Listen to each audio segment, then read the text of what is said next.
الله چې ما حکم ګناهونه کړي په روح کال کې خو ما په خپل عمل نامه کې اون لیدل او داسې نیکۍ مې پکې ولیدې چې الله دا خو ما کړي نه دي فرشتې به ورته وفرمایي ای بنده دا د شعبان د میاشتې د روجو په برکت سره الله ګناهونه ستا په نیکو باندې بدل کړي دي نبی علیہ الصلوۃ والسلام فرمایل ویزه په دې میاشتې روزي زکه زیاتې نیسم او ګوره نبی علیہ السلام په خپل ځان ته نسبت کوي چې زما عمل نامه د الله په دربار کې پیش کیږي چې زه په حالت د روزه کې ما داسې نه وي چې ای زما صحابه کرامو په دې شعبان کې زیاتې روزې ځکه نیسئ چې ستاسو عمل نامې د الله په درګاه کې پیش کیږي چې تاسو په روزې سره چې په تاسو باندې الله رحم وکړي نبی علیہ السلام ځان یادوي چې زه دا غواړم چې زما عمل نامه د الله په دربار کې پیش کیږي چې زه په روزه سره چې الله په ما رحم نو د شعبان د میاشتې چې کومه شروع ده اوس په دې په سنتو کې یو سنت دا دی چې په دې میاشت کې روزې ډېرې زیاتې ونیول شي او دا د نبي علیه الصلاة والسلام عادت مبارک ده چې په دې میاشت کې به روزې ډېرې نیوي عائشہ بھی فرمائی نبی علیہ الصلوۃ والسلام په یو میاشت کې دومره نفلي روزې نه دي نیولې څومره زیاتې روزې وې چې د شعبان په میاشت کې نیولې حتی تر دې پورې عائشہ بھی فرمائی رضی الله تعالی عنها وی زمانه به چې په روزه کې کومې فرضي روزې پاتې شوې کنه نه هغه به ما د شعبان میاشت ساتلې ایماوی چې په نور میاشت کې اکثر بیا د نبی علیه الصلاۃ والسلام خدمت کوما او په دې میاشت کې نبی علیه السلام په خپل روزي نفل ډېرې نیسي نو زه په کې خپل فرضي روزي سره هم نیسم ما به ورسره پکې فرضي روزي نیولې د نبی علیه الصلاۃ والسلام سره په دې میاشت کې اسامه رضی الله تعالی عنہ فرمای دا د زید ابن ثابت رضی الله تعالی عنہ زوی دی او دا پلار او زوی نبی علیہ الصلوۃ والسلام تدیر محبوب صحابه کرامو نبی علیہ الصلوۃ والسلام سره ډیر مینه و د نبی علیہ الصلوۃ والسلام سره مینه و د نبی علیہ السلام د دوی سره ډیر مینه و نو اسامه رضی الله تعالی فرمای ویزل د نبی علیہ الصلوۃ والسلام نه چا پوښتنه وکړه د الله پاک پیغمبر ته د شعبان په میاشت کې د روزې ولډې نسی په دې کې ډېرې نفلي روزې نسی دا ولې نبی علیہ الصلوۃ والسلام ورته فرمایلو زه په دې میاشت کې روزې زکه زیاتې نیسم چې په دې میاشت کې د انسان د پوره کال اعمال دا د الله تبارک وتعالى په دربار کې پیش کیږي نو زه غواړم چې زما اعمال د الله په درگاه کې پیش کیږي چې زه په روزه سره یم ټول نبی رسول الله داغي وجه بیان کړه پوره کال د انسان نه ګناونه شوي نو چې د اعمال الله ته پیش کیږي او الله تبارک وتعالى په دې باندې فیصله کوي د تو ګوري نو چې کله د روزې نیولې د الله تبارک وتعالى په پتر سراسي ګور چې قاضي کله فیصله کوي کنه او د یو تن خلاف فیصله کوي خو چې کله هغه ته وګوري چې هغه لوګو وخله دی تند وخله دی ډېر په بد حالت کې نه د قاضي پم کله تر سرازي نه سزا په وانه وري د کرنګ ستا اعمال د الله په درگاه کې پیش کیږي د الله په دربار کې پیش کیږي او الله ستا عمل نامې ته وګوري خو چې دلته ته وګوري تاسو جنې ولیدا په روزه کې نو الله تبارک وتعالى فرمایي وې زما د یوه د وجه روزه نیولې ده زما د وجه نه لوګ او تند برداشت کړی ده زه په دې باندې سزا تک څنګه واورم زه به سزا څنګه واورم اے پرشتو په دې کومه عمل نامه کې چې نیکي کړې دي اگر چې کمی وي کمزوري وي خدا ورله قبول کړي او کم ګناونه چې کړي دا ورله په نیکو باندې بدل کړي او دا عمل نامه ورله سنبال کوي د روح کال. نو دی به وایي الله چې ما خو کوم ګناهونه کړي په روح کال کې خو ما په خپله عمل نامه کې ونه لیدل او داسې نیکۍ مې پکې ولیدې چې الله دا خو ما کړي نه دي. فرشتې به ورته وفرمایي ای بنده دا د شعبان د میاشتې د روجو په برکت سره الله هغه ګناهونه ستا په نیکو باندې بدل کړي دي. نبی علیہ الصلوۃ والسلام فرمایل زه په دې میاشتې روجې ځکه زیاتې نیسم او ګوره نبی علیہ السلام په خپل ځان ته نسبت کوي چې زما عمل نامه د الله په دربار کې پیش کېږي چې زه په حالت د روجې کې یم. داسې نه وي چې ای زما صحابه کرامو په دې شعبان کې زیاتې روجې ځکه نیسئ چې ستاسو عمل نامې د الله په درګاه کې پیش کېږي چې تاسو په روجې سره یې چې په تاسو باندې الله رحم وکړي. نبی علیہ السلام ځان یادوي چې زه دا غواړم چې زما عمل نامه د الله په دربار کې پیش کېږي چې زه په روجې سره یم چې الله په ما رحم وکړي. ورنه د نبی علیہ السلام په عمل نامه کې بس روح کال د نبی اسلام په عمل نامه کې بسو خدا سي اوږدې سجدې به وي داسې اوږده قیام به په مانځه باندې چې د هغې د وجې نه به د نبي اسلام خپې پړسېدلې وي داسې د نبي اسلام په عمل نامه کې به لیکلی شو چې په لاره کې ورته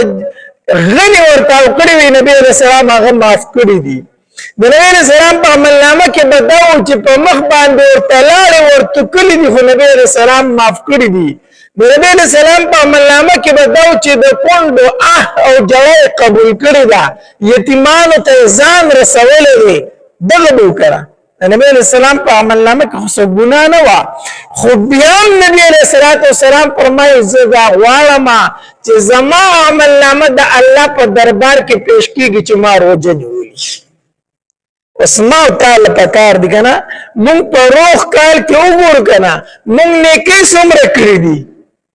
مونږ ګناهونه څومره کړي دي وګورو کنه زما د عمل نامه د الله په دربار کې پیش کېږي د روح کال چې په دې کې به ګناهونه زیاتې او نیکۍ زیاتې مونږ ته علم نه چې زموږ په عمل نامه کې به ګناه زیاتې او نیکۍ به صحیح کمی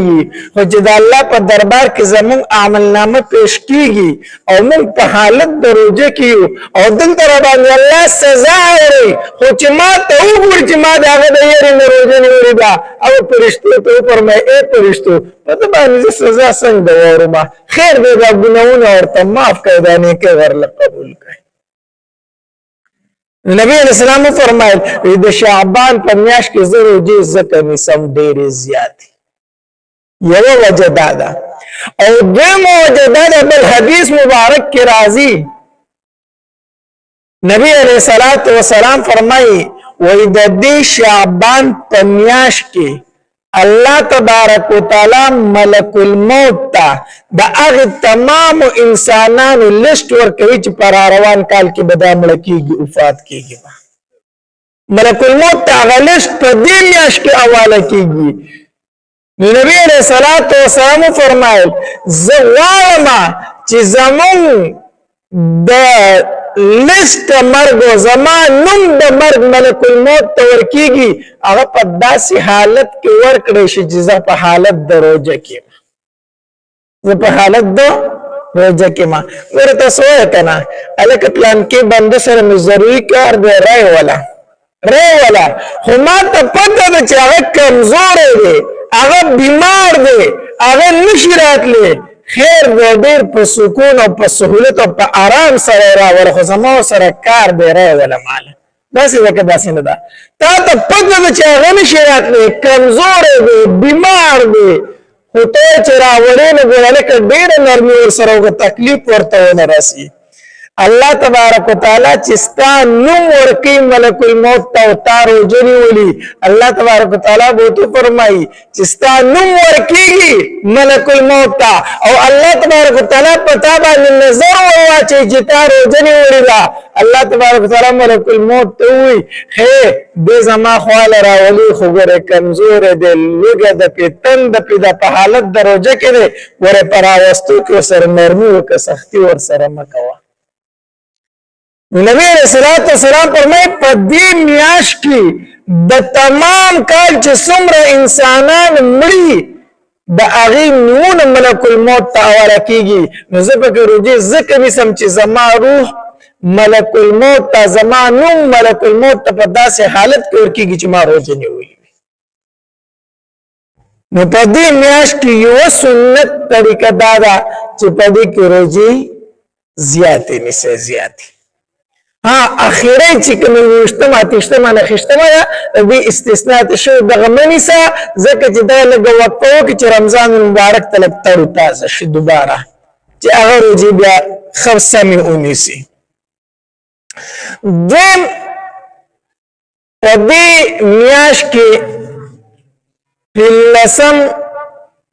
شعبان راځي چې موږ ورته شب برات وایو دا غي شپې ته 15 شعبان راځي دا غي شپې ته شب برات وایي کېږي یعنی د 14 شعبان او د 15 شعبان په منځ کې چې کوم شپه ده د دې شپې هم ډېر فضیلت په احادیث مبارکو کې راغلي دي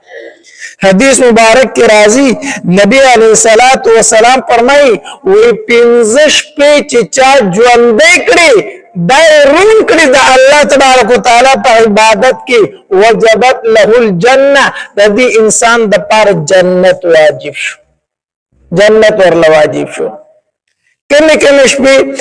یو اتم ذل حجه د لوی اختر د ورځې نه 2 ورځې مخکې او دم نخم ذل حجه او درما لسم ذل حجه چې د لوی اختر شپه ته ویل کېږي او دارنګه د واړه اختر شپه څلور شپې شوې کنه او پنځم د 15 شعبان د 15 شعبان شپه د شب برات ته ویل کېږي حدیث مبارک کې راځي نبی علیہ الصلوۃ والسلام فرمایي دا 15 شپې چې چا د الله په عبادت کې روم کړي الله تبارک وتعالى د دې انسان د پر جنت واجب کو او حدیث مبارک کی راضی نبی علیہ الصلوۃ والسلام فرمائے وہ 15 شعبان پشپ باندې الله تبارک وتعالى دمر خلق ته مغفرت نصیب کی نبی علیہ الصلوۃ والسلام فرمائے وہ قبیلہ بنو قلب چې څومره بيزيد او پاغي باندې څومره وختري دی برابر قبیله بنو قلب دسی قبیله وکړه دوی به د ډېری بيزي ډېری زیات ساتلي ډېری زیات کنده کې به او هغه بيزي به ساتل چې هغه به د ختم به زیاتو نبی علیہ الصلوۃ والسلام فرمایي وې د 15 شعبان پشپ باندې الله تبارک وتعالى دمر خلق ته مغفرت نصیب کوي چې د بني قلب چې څومره بيزي او ګډي دی او هغه چې څومره وخت ولاله داغه په مقدار سره یعنی په بشمیر خلق ته په الله سره نصیب کوي مغفرت نصیب کوي په شب برات کې د 15 شعبان پشپ باندې خو نبی علیہ الصلوۃ والسلام فرمایل وی دو کسانو ته پکې الله مغفرت نکړي ډېر خلق به د شپه باندې الله تبارک وتعالى بخي خو دو کسان پکې الله نه بخي